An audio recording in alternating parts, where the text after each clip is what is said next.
அடேப்பா தங்கமணி வரப்போறாரு. அனுசரணை. இறுதி யாத்திரைக்கு அவசரப்பட வேண்டாம். சட்டவிரோதமாக படகு மூலம் ஆஸ்திரேலியா செல்வதற்கு வித வாய்ப்புகள் இல்லை.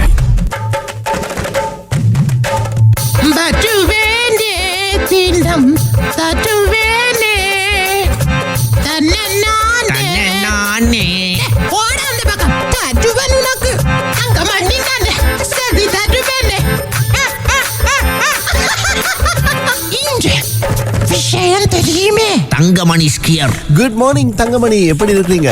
ஹலோ அண்ணன், நல்ல சுகமா இருக்கு. நீங்கள் எப்படி இருக்கீங்க? நல்லா இருக்கிறோம். ஃப்ரெஷ்ஷா நாங்க ஒரு புதிய நாளை புதிய ஜனாதிபதியோடு ஆரம்பிக்கிறோம்.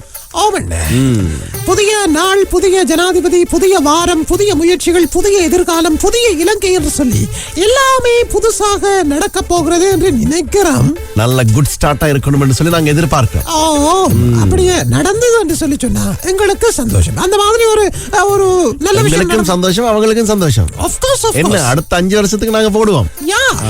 அடுத்த ஜனாதிபதியாக நாங்க மாற்றுவோம். Because of people choice. Yes. Okay.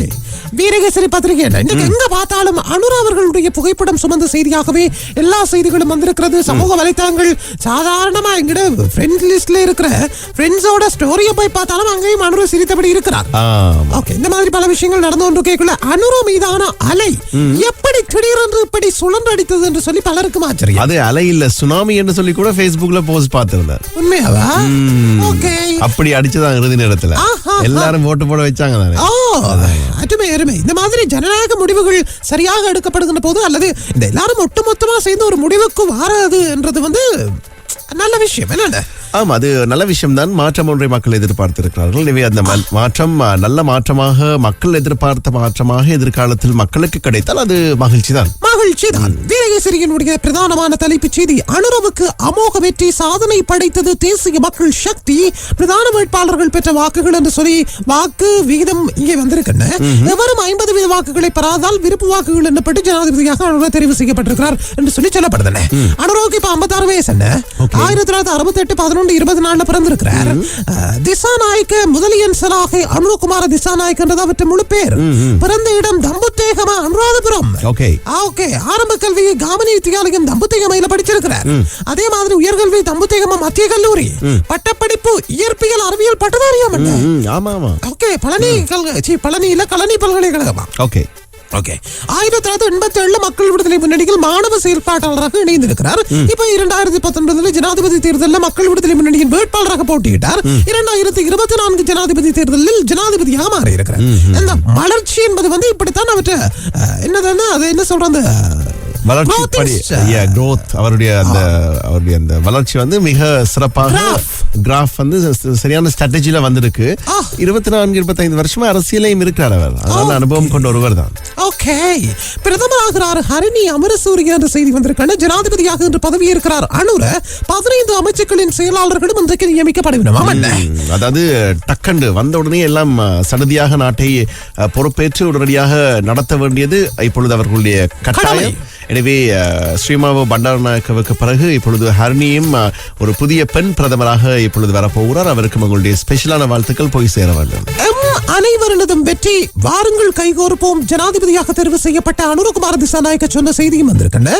பாசம் மிகுந்த ஒரு குழந்தையை நான் ஒப்படைக்கிறேன். பதவி விலகிய ஜனாதிபதி ரணில் அனுரகுமாரவுக்கு வாழ்த்து தெரிவிப்பு. மக்களுக்கு நன்றி சொல்லியிருக்கிறார். அதாவது உண்மையிலேயே நாட்டை நேசித்தவர்கள் இவருக்கு ஒரு முக்கியமான பங்கு இருக்கு. ஏதாவது ஒரு பதவியில இருந்து சரியா பாராளுமன்ற உறுப்பினரோ, எதிர்கட்சி தலைவரோ, பிரதமரோ, ஜனாதிபதியோ எங்கேயாவது ஒரு இடத்துல இருந்து நாட்டை நேசித்துக் கொண்டே இருந்தவர் நாட்டுக்காக நல்ல விஷயங்கள் பண்ணுவார். ஓகே, மாற்றம் வேண்டும் என்றதுக்காக மக்களுடைய மரங்கள் மாறிவிட்டது. அது வருகிறது. 2,26,343 வாக்குகளை பெற்றார் பொது வேட்பாளர் அரியநேத்திரன். வடகிழக்கின் 5 தேர்தல் மாவட்டங்களில் யாழில் 2வது இடம் என்று சொல்லி ஒரு செய்தி வந்திருக்கேன்.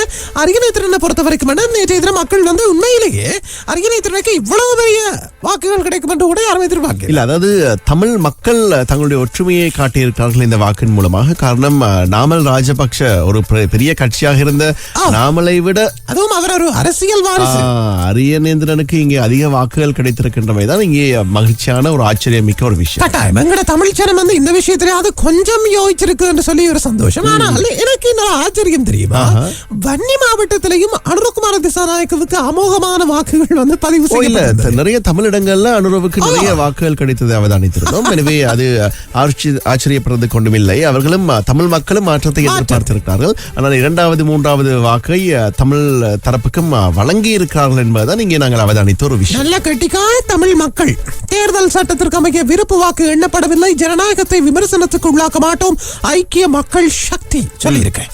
வடகிழக்கில் சஜித் முதலிடம் என்று சொல்லி ஒரு செய்தி. சஜித்துக்கு என்ன பாத்தீங்கன்னா கடைசி நேரத்துல எல்லாம் மாற போதும்னு சொல்லி தலைகீழாக போற மாதிரி ஒரு ஃபீல் ஒன்று வந்துச்சு.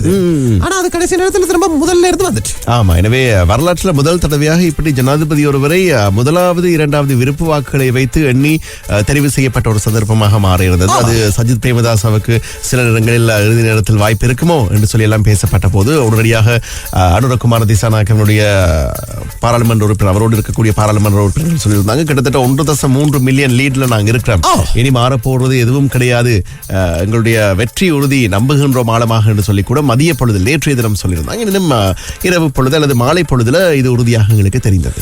தினக்குரல் பத்திரிகை 13,60,16 மேலதிக வாக்குகளால் அமோக வெற்றி, நாடு அனுரவிடம் மக்கள் அவரோடு என்று ஜனாதிபதியாக பதவி ஏற்பார் என்று சொல்லி ஒரு செய்தி வந்திருக்கின்றன. தபால் மூலமும் அனுரவை முன்னணி என்ற செய்தி. 2ஆம் 3ஆம் விருப்பு வாக்குகளில் 22 மாவட்டமும் சஜித்தோடு, ஆனால் கிடைத்ததோ 62,000 வாக்குகள் என்று சொல்லி இன்னும் ஒரு செய்தி. பெரும்பான்மை மக்களால் அனுரகுமார நிராகரிப்பு, பாட்டாளி சம்பிக்கிறவனுக்கு கூறுகிறாராம். இனி கிளம்பி கூட்டு முயற்சியால் கிடைத்த வெற்றி அனுரகுமார தெரிவிப்பு என்ற செய்தியோடு மொட்டு எம்பிக்களின் கோட்டைகளில் வெற்றி கொடி நாட்டிய அனுர அதிக முறை ரணிலை தோற்கடித்த மக்கள் என்று சொல்லி ஒரு செய்தி. ரணிலை துரத்தும் துரதிஷ்டம். இம்முறை 33,25,148 வாக்குகளால் தோல்வியாவில்லை. பொது வேட்பாளருக்கு 2,26,343 வாக்குகள். அது அரியணை திறன் பற்றிய செய்தி அல்ல. அவருக்கும் 50% வாக்குகள் இல்லை. 2ஆம் 3ஆம் விருப்பு வாக்குகள் எண்ணல் என்ற செய்தி ஒன்று வந்திருக்கிறது. தங்களின் ஆட்சியிலேனும் தமிழர்களின் நெடுந்துயருக்கு முடிவு கட்ட வேண்டும், அனுரகுமாரவுக்கு ஸ்ரீதரன் எம்பி வாழ்த்து. பதவி விலகல்கள் ஆரம்பம். தெற்கு ஆளுநர் விலகினார், சப்ரகுமார் ஆளுநரும் விலகுகிறார் என்று சொல்லி ஒரு செய்தி. வாக்களிக்காத 35,20,438 பேர், 3,00,300 வாக்குகள் நிராகரிப்பு என்ற செய்தியும் வந்திருக்கின்றன. இந்த முறை நிறைய அந்த சின்னம் மாறி, அது வளமையாகவே தேர்தலில் நடக்கிறதான். சின்னம் மாறி சில நேரங்களில் நிறைய தமிழ் பகுதிகளில் சஜித் பிரேமதாசவுக்கு பதிலாக இன்னும் ஒரு பிரியதாஸ் என்றவராக போட்டிருக்கிறாங்க. அவரும் டெலிபோன் மாதிரி ஒரு சின்னம் தானே, சின்னம் மாதிரி கால்குலேட்டர் சின்னம், சின்னம் மாதிரி என்ன மாதிரி எல்லாம் போய் கடைசியில ஏதோ நடக்க வேண்டியது நடந்துச்சு. தமிழன் பத்திரிகை என்ன, ஜனாதிபதி தேர்தல் 2024 அனுர வெற்றி என்று பதவி பிரமாணம் என்ற செய்தி. 15 அமைச்சர்கள் செயலாளர்களின் கீழ் அமைச்சர் நிர்வாகம். ராஜபக்ஷ கோட்டை சரிந்தது. தமிழ் பொது வேட்பாளருக்கு குறைந்த வாக்குகள். தேசிய மக்கள் சக்தியின் வெற்றியால் ராஜதந்திரிகள் அதிர்ச்சி. அனுர அவர்களே ரணில் சொன்ன விஷயம் வந்திருக்கிறது. எவ்வளவு செய்திகளை முதன்மை செய்திகளாக ஒரே ஒரு செய்தியை சுமந்து வந்திருக்கிறது தமிழன் பத்திரிகை. தினகரன் என்கின்ற எங்களுடைய அரச பத்திரிகைக்கு நாங்கள் போனோம் என்றால், முழுநாடு அனுரவுக்கு நாட்டின் 9வது ஜனாதிபதியாக அனுரகுமார திசாநாயக்க தெரிவு. தமிழ் முஸ்லிம் மக்களின் பேராதரவோடு அமோக வெற்றி. உண்மையிலே என்ன சொல்லியாகணும், எல்லா ஜனாதிபதி வேட்பாளர்களுக்கும் வயிற்றுல புளிய கரைக்கிற விஷயம் என்ன, தேர்தல் நேரத்தில் இந்த தமிழ் ஜனமும் முஸ்லிம் ஜனமும் எங்களுக்கு வாக்கு போடுமோ, நாங்க வந்து அவைக்கு விருப்பமான ஆக்களோ, எங்களுக்கு ஆதரவாக அவர்களுடைய வாக்கு எப்போது திரும்பும், இந்த மாதிரி ஒரு பெரிய கேள்வி எலெக்ஷன்ல குதிக்க முன்னுக்கே இருக்கு. ஆனா ஆரம்பத்தில் இருந்ததுதான், ஆரம்பத்தில் அனுரவுக்கு 50% தாண்டி வாக்குகள் வந்த போது சில தமிழ் இடங்கள்ல, தமிழ் பிரதேசங்கள்ல சஜித்தினுடைய கை ஓங்கி நிற்கும் போதுதான் சில இடங்கள்ல இந்த சரிவு அல்லது அவருடைய அந்த சதவீதத்துல குறைவு ஏற்பட்டது. நாங்கள் தேர்தல் விஷயம் ஒளிபரப்பு செய்து கொண்டிருந்த போது முடிவுகளை வழங்கும் போது இதை அவதானிக்க முடிந்தது. ஆனாலும் இறுதி நேரத்தில் மீண்டும் சிங்கள பகுதிகளில் அதிகமான வாக்கு அனுரவுக்கு சேர்ந்தது, தமிழ் பகுதிகளிலும் சில கிடைத்தன. எனவே அனுரவின் கை திரும்ப மேலோங்கியதை அவதானித்தது. அதுதான். எனவே எல்லோருக்கும் எப்பவுமே தெரியும், இந்த தமிழ் பேசுகின்ற சமூகத்தினுடைய வாக்குகள் தான் தங்களுடைய தலைவிதியை நிர்ணயிக்கும் என்று சொல்லி. எனவே அது இந்த முறையும் அப்படியே நடந்திருக்கிறது.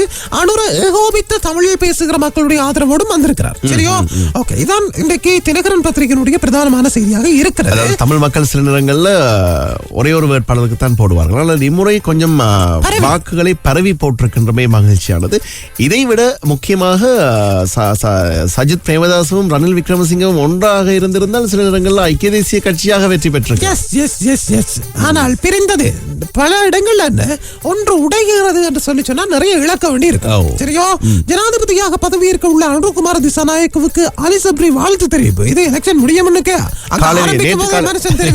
நேற்று காலையிலேயே சொல்லியிருந்தார் ஹர்ஷ டி சில்வா, அதே போல மனோ கணேசன் ஐயா, நிறைய பேர். போலீஸ் ஊரடங்கு சட்டம் மீள அமல்படுத்தப்பட மாட்டாது போலீஸ் ஊடக பேச்சாளர் தெரிவித்திருக்கிறார். தென் மாகாண ஆளுநர் லக்ஷ்மன் ஜாபா அபிவர்த்தன ராஜினாமா கடிதம் ஜனாதிபதிக்கு அனுப்பி வைப்பாம். அனுராவுக்கு சுமந்திரன் வாழ்த்து தெரிவிப்பு. தோல்வியை ஏற்றது ஐக்கிய மக்கள் சக்தி என்று சொல்லி ஒரு செய்தியும் வந்திருக்கிறது. அமைதியான ஒரு தேர்தலாக வரலாற்றில் இடம் பிடிக்கும் பேஃப்ரல் அமைப்பு பாராட்டாம். இந்த முறை அமைதியான ஒரு தேர்தல் இடம்பெற்றிருப்பதாக பேஃப்ரல் அமைப்பில் இருந்து தேர்தல்கள் ஆணைக்குழுவில் இருந்து அத்தனையும் வந்து நல்ல சர்டிபிகேட் கொடுத்திருக்கிறார். எனவே மனிதர்களாக ஜனநாயகவாதிகளாக போய் தங்களுடைய கடமையை செய்துட்டு திரும்பி வந்தது இதுதான் முதல் தடவையா? ஆமா, தேர்தல்கள் ஆணைக்குழுவுக்கு வந்து கடும் சந்தோஷம். எனவே தேர்தல்கள் ஆணையாளர் சமன் ஸ்ரீ ரத்நாயக்க அவர் வந்து தன்னுடைய நன்றிகளை சொல்லியிருந்தார். எங்களுக்கு ஒரு பிரச்சனையும் தராம முடிச்சு விட்டீங்களா, நல்லது, நல்ல விஷயம், இப்படியே இனி வரும் நாட்களிலே நடந்து கொள்ளும். நைட்டு நான் பயந்துட்டேன்.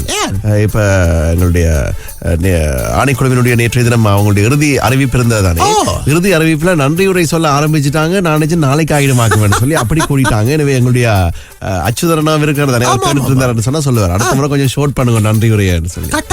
எல்லாருக்கும் நன்றி தெரிவிக்க வேண்டியது ரொம்ப முக்கியம் தான். நிறைய பேர் எங்களுக்கு உதவி செய்திருக்காங்க தானே, அவங்க எல்லாருக்குமே நன்றி சொல்லி கோவிச்சிருவாங்க. எனக்கு ஒரு கவுண்டர் வருது, அவன் நன்றி சொல்றது ரொம்ப லென்னா போயிருந்தா எல்லாரும் தமிழ் ஃபேமிலில இருந்து ஆட்களுக்கு நன்றி அறிவித்தல் போட்டிருப்பீங்க.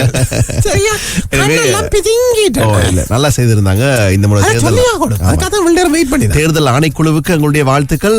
ஊடகங்களும் தேர்தல் ஆணைக்குழுவும் தான் இந்த முறை ஹீரோக்கள். நிச்சயமாக அதிலும் ஊடகங்கள் என்று வருகிற போது வானொலிகளில் தமிழ் எஃப்எம் ஹீரோன்றது நான் இங்க இருக்கிறன்றதுக்காக சொல்லி இல்லைன்னு பெருமையாக சொல்லிக் கொடு. எங்க பார்த்தாலும் தமிழ் எஃப்எம் எல்லாரும் ஸ்டோரிகள்லையும் தமிழ் எஃப்எம் உடைய லைவும் தமிழ் எஃப்எம் உடைய அந்த தேர்தல் முடிவுகள் காடாக செய்யப்பட்டு போடப்பட்டு கொண்டிருந்தானே அதுகளும் என்று சொல்லி பரவலாக தமிழ் எஃப்எம் உடைய அலையும் நேற்றைய தினம் அடித்திருந்ததை பார்க்க முடிந்தது.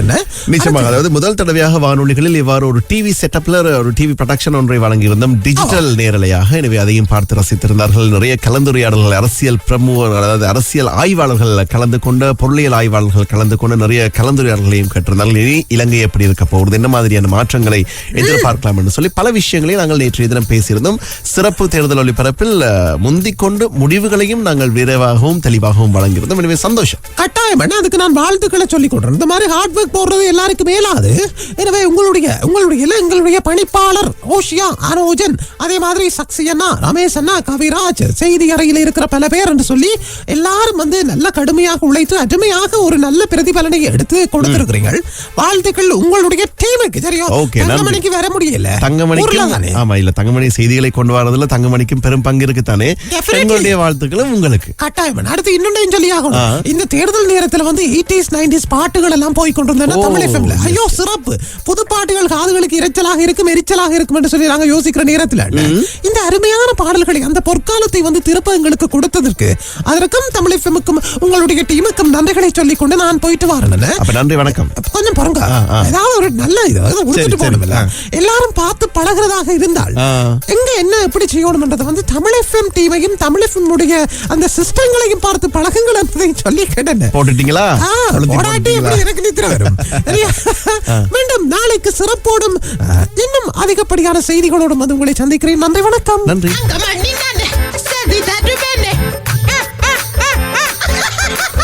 எல்லாம் முடிஞ்சது, போங்க. அனுசரணை இறுதி யாத்திரைக்கு